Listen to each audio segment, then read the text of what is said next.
What if you woke up tomorrow and your company hired 10 new employees overnight? Except none of them need sleep. None of them ask for raises, and they can do your job faster than you. That's not a sci-fi scenario. That's what's happening right now in 2026, and it's called agentic AI. Today, I'm breaking down what AI agents actually are, which jobs they are already hitting, and most importantly, what you can do to stay ahead. Hey, welcome back to the channel, where we break down AI so any American can actually understand what's coming. If you're new here, hit subscribe because this stuff is moving fast, and you do not want to miss it. Okay, so let's start with the basics. Because AI agent sounds like marketing jargon, it's not. Think about the difference between a calculator and an employee. A calculator does exactly what you punch in. An employee, you give them a goal, and they figure out the steps themselves. That's what an AI agent is. You don't give it a command, you give it a mission. Here's a real example that blew my mind. Sequoia Capital, one of Silicon Valley's most powerful firms, published a piece this year describing a founder who messaged his AI agent. "I need a developer relations lead, technical, active on Twitter, sells to platform teams. Go." And the agent? It searched LinkedIn, filtered candidates by engagement on social media, cross-referenced recent activity, flagged people who looked like they might be open to a new job, and surfaced 3 names with reasoning in minutes. No recruiter, no HR meeting, just a goal and an autonomous system working it out. That's an AI agent, and they are everywhere now. Let me throw some numbers at you, because these are not projections from some random think tank. These are from Gartner, IDC, and Google Cloud. In 2025, less than 5% of enterprise software used AI agents. By the end of 2026, that number hits 40%. That is an 8-fold jump in 1 year. IDC says that AI co-pilots, basically mini agents, are already embedded in 80% of workplace apps, meaning the software your company pays for. It's already got an AI watching what you do and offering to do it for you. And here's the one that personally stopped me cold. Q1 of 2026, January through March, saw over 45,000 tech job cuts. And 20% of those layoffs explicitly cited AI as the cause. That's not rumor. That's reported data. Now, I'm not here to panic you, but I am here to make sure you're awake. Here's where it gets personal. Which jobs are in the crosshairs?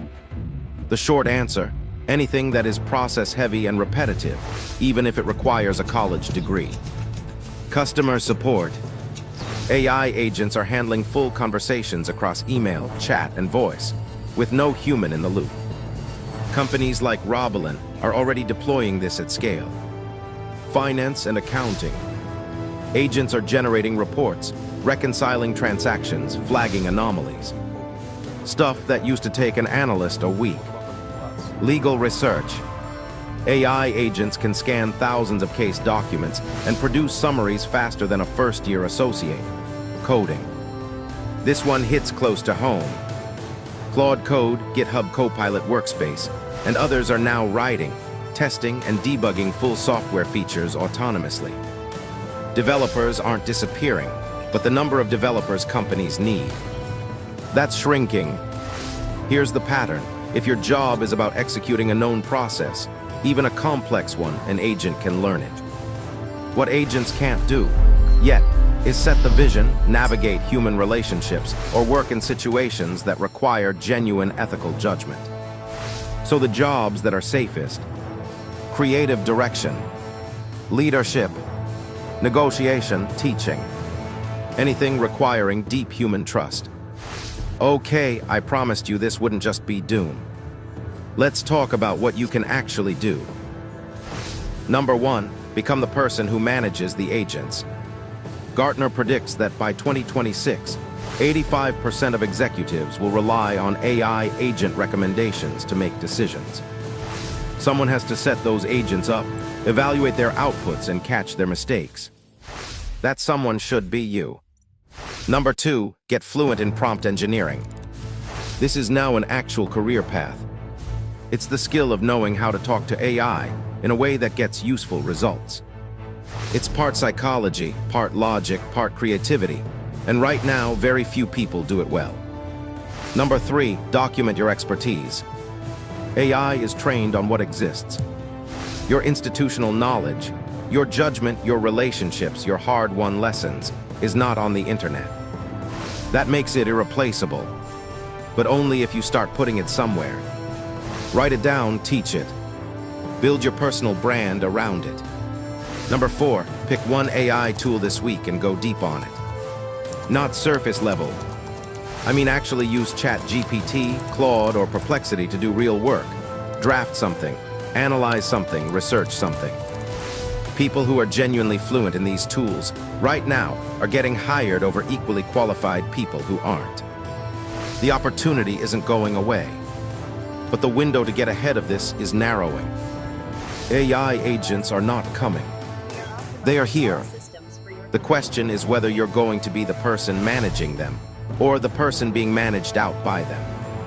I'll drop a link in the description to a few tools you can start with today. No coding required. And next week, we're going to talk about the AGI debate that's splitting Silicon Valley right now. Because honestly, that conversation is even wilder than this one.